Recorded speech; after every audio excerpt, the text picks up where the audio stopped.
Hello ವಿದ್ಯಾರ್ಥಿಗಳೇ, ಎಜುಟೆಕ್ Karnataka YouTube ಚಾನಲ್ಗೆ ಸ್ವಾಗತ ವಿದ್ಯಾರ್ಥಿಗಳೇ. ಸಂತ ಜೋಸೆಫ್ ಕಾಲೇಜ್ ಆಫ್ ನರ್ಸಿಂಗ್ ಒಂದು ಫೀಸ್ ಸ್ಟ್ರಕ್ಚರ್ ತಿಳ್ಕೊಳ್ಳೋಣ ವಿದ್ಯಾರ್ಥಿಗಳೇ.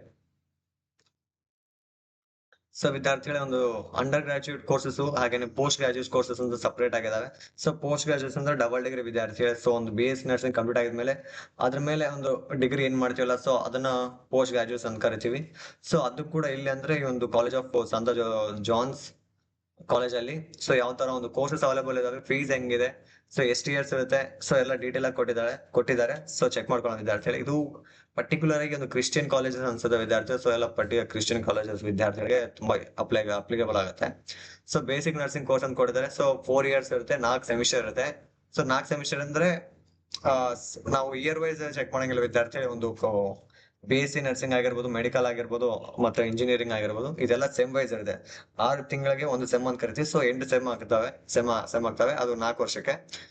ಟೋಟಲ್ 150 ಸೀಟ್ಸ್ ಅವೈಲೇಬಲ್ ಇದಾವೆ ಈ ಒಂದು ಕಾಲೇಜಲ್ಲಿ. ಬರೀ 150 ಸೀಟ್ಸ್ ಅಂದ್ರೆ ಇಲ್ಲಿ ಒಂದು 160 ಪ್ಲಸ್ ಈ ಕಡೆ ಒಂದು ಇರುವಂತ ಎಲ್ಲ ಸೀಟ್ಸ್ ಸೇರಿ 150 ಸೀಟ್ಸ್ ಇರ್ತವೆ.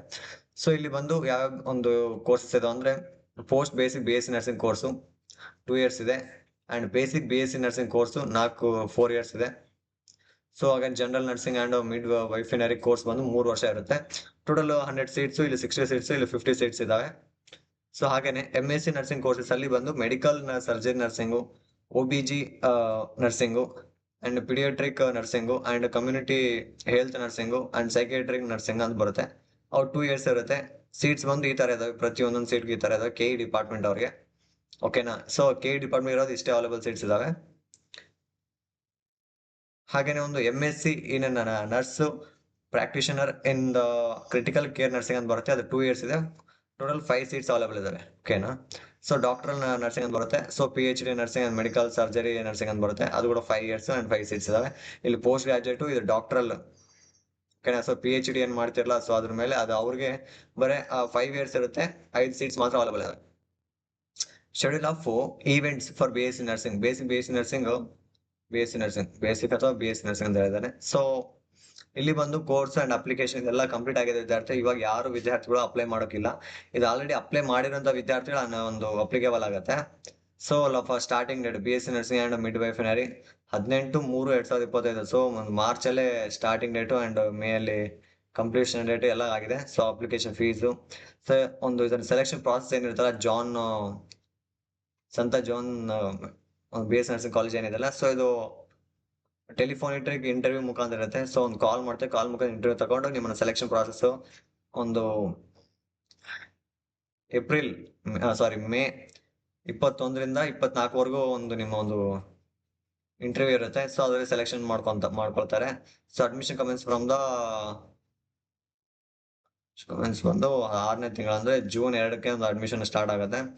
ಇಲ್ಲಿ commencement of orientation of class start ಬಂದು ಆಗಸ್ಟ್ ಸೆಪ್ಟೆಂಬರ್ ಇಂದ ಸ್ಟಾರ್ಟ್ ಆಗುತ್ತೆ ಅನ್ಸುತ್ತೆ. ಸೆಪ್ಟೆಂಬರ್ 30ರಿಂದ ನಿಮ್ಗೆ ಒಂದು ಕ್ಲಾಸ್ ಸ್ಟಾರ್ಟ್ ಆಗ್ತಾ ಅಂತ ಹೇಳಿದ್ರೆ. ಹಾಗೆ ಪೋಸ್ಟ್ ಬೇಸಿಕ್ BSc ನರ್ಸಿಂಗ್ ಬಂದು 17ನೇ ತಾರೀಕು. ಸೇಮ್ ವಿದ್ಯಾರ್ಥಿಗಳೇ, ಒಂದು ಅಪ್ಲಿಕೇಶನ್ ಫೀಸ್ ಮಾತ್ರ ಚೇಂಜ್ ಆಗುತ್ತೆ. ಇದು ಒಂದು selection based on the application review ಮೇಲೆ ಅಂತ ನೀವು ಅಪ್ಲಿಕೇಶನ್ ಏನು ಒಂದು ಇಂಪಾರ್ಟೆನ್ಸ್ ಏನ್ ಕೊಟ್ಟಿರ್ತಿಲ್ಲ, ಅದ್ರ ಬೇಸ್ ಮೇಲೆ ಒಂದು ಸೆಲೆಕ್ಷನ್ ಪ್ರಾಸೆಸ್ ನ ಮಾಡ್ತಾರೆ. ಹಾಗೇನೆ ಇದರದ್ದು ಕೂಡ ಬಂದು ಡೇಟ್ ಮುಗಿದಿದೆ, ಎಲ್ಲಾರ್ದು ಮುಗಿದಿದೆ. ಒಂದು ಅಪ್ಲೈ ಮಾಡೋದು, ಎಂಡ್ ಮಾಡೋದು ಎಲ್ಲ ಮುಗಿದಿದೆ.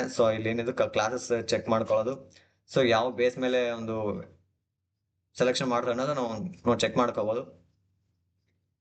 ಅಪ್ಲಿಕೇಶನ್ ರಿವ್ಯೂ ಮೇಲೆ ಚೆಕ್ ಮಾಡ್ಕೊಳ್ಳೋದು ಇದು ಆಯ್ತು. ಆಮೇಲೆ ಇದ್ಯಾವುದು MSc ನರ್ಸಿಂಗ್ ಬಂದು ಆನ್ಲೈನ್ ಇಂಟರ್ವ್ಯೂ ತಗೊಳ್ತಾರೆ. ಅದ್ರ ಬೇಸ್ ಮೇಲೆ MSc ಇನ್ NPCC ಅಂದ್ರೆ ಆನ್ಲೈನ್ ಇಂಟರ್ವ್ಯೂ ಮುಖಾಂತರ ಇದನ್ನು ಕೂಡ ಹೈರ್ ಮಾಡ್ಕೊಳ್ತಾರೆ. ಅಡ್ಮಿಷನ್ ಅಂಡ್ ಎಲಿಜಿಬಿಲಿಟಿ ಬಂದು ಅಡ್ಮಿಷನ್ ನರ್ಸಿಂಗ್ BSc ಕೋರ್ಸ್ಗೆ ಆಮೇಲೆ ಕ್ರೈಟೇರಿಯಾ ಏನೇನೇ ಇರುತ್ತೆ. ಕಾಮನ್ ಎಂಟ್ರೆನ್ಸ್ ಎಕ್ಸಾಮ್ ಒಂದು ಅಪ್ಲಿಕೇಶನ್ ಹಾಕಿದ್ರೆ ಸಾಕು, ನೀವು ಆಟೋಮೆಟಿಕ್ ಒಂದು ಅಂದ್ರೆ KE ಡಿಪಾರ್ಟ್ಮೆಂಟ್ ಅಲ್ಲಿ ಏನೊಂದು ಕೌನ್ಸಿಲಿಂಗ್ ನಡೆಸ್ತಲ್ಲ, KSET ಅಪ್ಲೈ ಮಾಡಿದ್ರೆ ಅದೇ ಒಂದು ಎಲಿಜಿಬಿಲಿಟಿ ಆಗಿರುತ್ತೆ. ಅದು ಎಲಿಜಿಬಿಲಿಟಿ ಆಗಿದ್ಮೇಲೆ ಇಲ್ಲಿ eligibility ಏನಿರುತ್ತಲ್ಲ, candidates need to appear for KCET examination conducted by KE. The further information regarding KCET examination and admission procedure, please log on to KE website ಅಂತ ಹೇಳಿದ್ದಾರೆ. Eligibility criteria ಒಂದು the candidate should have completed 17 years age on before, ಅಥವಾ 17 ವರ್ಷ complete ಆಗಿರ್ಬೋದು, ಅಥವಾ before 31st December 2025 ಆಗಿರ್ಬೇಕು.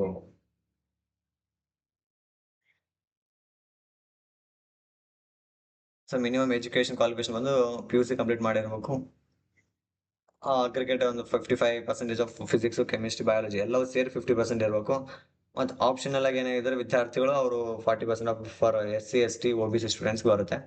And any other examination recognise by Rajiv Gandhi university health science and equivalent of second year PUC pass English subject ಇಂದ PUC is mandatory ಅಂತ ಕೊಡ್ತಾರೆ. So determine by the Rajiv Gandhi university and health science Bengaluru. So student awaiting results may be also apply. So ಒಂದು result ಅನ್ನು apply ಮಾಡ್ತೀವಿ, ಒಂದು release ಮಾಡ್ತೀವಿ ಅಂತ ಹೇಳ್ತಿದ್ದಾರೆ. ಸೊ ರಿಲಿಜಿಯಸ್ ಸಿಸ್ಟರ್ಸ್ ಯಾರು ಇರ್ತಾರಲ್ಲ should have completed 1 year after their religious profession. No age bar for their admission. So ಯಾರು ಒಂದು ರಿಲಿಜಿಯಸ್ ಸಿಸ್ಟರ್, ಧರ್ಮ ಸಿಸ್ಟರ್ಸ್ ಅವ್ರು ಇರ್ತಾರಲ್ಲ, ಸೊ ಅವ್ರಿಗೆ ಯಾವುದೇ ತರ ಒಂದು ಏಜ್ ಬಾರ್ ಇರೋದಿಲ್ಲ, ಸೊ ಏಜ್ ಲಿಮಿಟ್ ಅಂತ ಇರೋದಿಲ್ಲ. ಸೊ ಅವ್ರು ಅಪ್ಲೈ ಮಾಡ್ಬೋದು. ಅವ್ರು ಬರೀ completed 1 year after their religious profession ಅಂತ ಒಂದಿರುತ್ತೆ. ಸೊ ಅದು ಕಂಪ್ಲೀಟ್ ಮಾಡಿದ ತಕ್ಷಣ ನೀವು ಇದಕ್ಕೆ ಅಪ್ಲೈ ಮಾಡ್ಬೋದು ಅಂತ ಹೇಳಿದ್ದಾರೆ. ಸೊ ಕಾಲೇಜ್ ಫೀಸ್ ಬಂದು ವಿದ್ಯಾರ್ಥಿ ಫಸ್ಟ್ ಇಯರ್ಗೆ ಒಂದು 1 lakh ಇದೆ, ಸೆಕೆಂಡ್ ಇಯರ್ಗೆ, ಥರ್ಡ್ ಇಯರ್, ಫೋರ್ತ್ ಇಯರ್ ಕೂಡ 1 lakh ಇದೆ. Fees to be paid for the ಕೋರ್ಸ್ಗೆ, ಯಾವುದೇ ಕೋರ್ಸ್ ಆಗಿರಲಿ 1 lakh ಅಂತಂದು ಕೊಟ್ಟಿದ್ದಾರೆ. ಸೊ ಕರ್ನಾಟಕ ಒಳಗಡೆ ಇದ್ದವ್ರಿಗೆ ವಿದ್ಯಾರ್ಥಿ 1 lakh, ನಾನ್ ಕರ್ನಾಟಕ ಆಗಿದ್ರೆ 1,25,000 ಇದೆ. ಅಂಡ್ ಹಾಸ್ಟೆಲ್ ಡೆಪಾಸಿಟ್ ಫೀಸ್ ಬಂದು 1,000 rupees ಕಾಮನ್ ಇರುತ್ತೆ. ಹಾಸ್ಟೆಲ್ ಫೀಸ್ ಬಂದು 21,600 rupees ಕೊಡ್ತಾರೆ. ಎಲ್ಲರಿಗೂ ಸೇಮ್ ಅನ್ವಯ ಆಗುತ್ತೆ. ಇಲ್ಲಿ ಇನ್ನೊಂದು ಮೆನ್ಷನ್ ಮಾಡಿದ್ದಾರೆ, ಮೆಸ್ ಫೀಸ್ ಅಪ್ರಾಕ್ಸಿಮೇಟ್ಲಿ 2,500 ಮಂತ್ಲಿ ಇರುತ್ತೆ. Hostel fees is liable to change at any time for the decision of management, hostel facility and subject availability preference and to be outside applications. So ಅಂದ್ರೆ ಒಂದು ಮೆಸ್ಸಿನ ಕೂಡ ಏನೋ change ಮಾಡ್ಬೋದು, ಅದು depends on college ಮೇಲೆ ಅಂತ ಹೇಳಿದ್ದಾರೆ. ಸೊ ವಿದ್ಯಾರ್ಥಿ ಇದೆಲ್ಲ ಚೆಕ್ ಮಾಡ್ಕೋಬಹುದು. ಸೊ ನೀವು ವಿದ್ಯಾರ್ಥಿಗಳನ್ನೆಲ್ಲ ಓದಿ ಚೆಕ್ ಮಾಡ್ಬೋದು, ಏನಿಲ್ಲ ಜನರಲ್ ಆಗಿದೆ.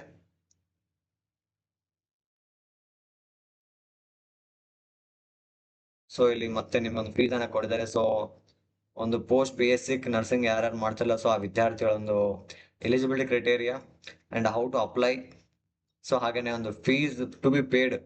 ಸೊ ಆ ವಿದ್ಯಾರ್ಥಿ ಪೋಸ್ಟ್ BSc ನರ್ಸಿಂಗ್ ಏನ್ ಮಾಡ್ತಿದಲ್ಲ, ಸೊ ಆ ವಿದ್ಯಾರ್ಥಿ ಫೀಸ್ ಕಟ್ಬೇಕಾಗಿರೋದು ಫಸ್ಟ್ ಇಯರ್ಗೆ ಇಷ್ಟು, ಸೆಕೆಂಡ್ ಇಯರ್ಗೆ ಇಷ್ಟು, ಅಂಡ್ ಇಷ್ಟು ಡೆಪಾಸಿಟ್ ಅಂಡ್ ಇಷ್ಟು ಅಮೌಂಟ್ ಅನ್ನ ಹಾಸ್ಟೆಲ್ ಫೀಸ್ ಆಗಿ ಕೊಡ್ಬೇಕಾಗತ್ತೆ.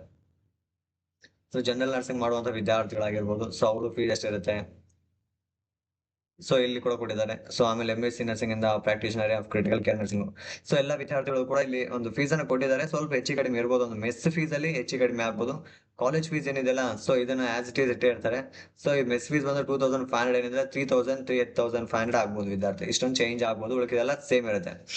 ಸೊ ಥ್ಯಾಂಕ್ ಯು ವಿದ್ಯಾರ್ಥಿಗಳೇ.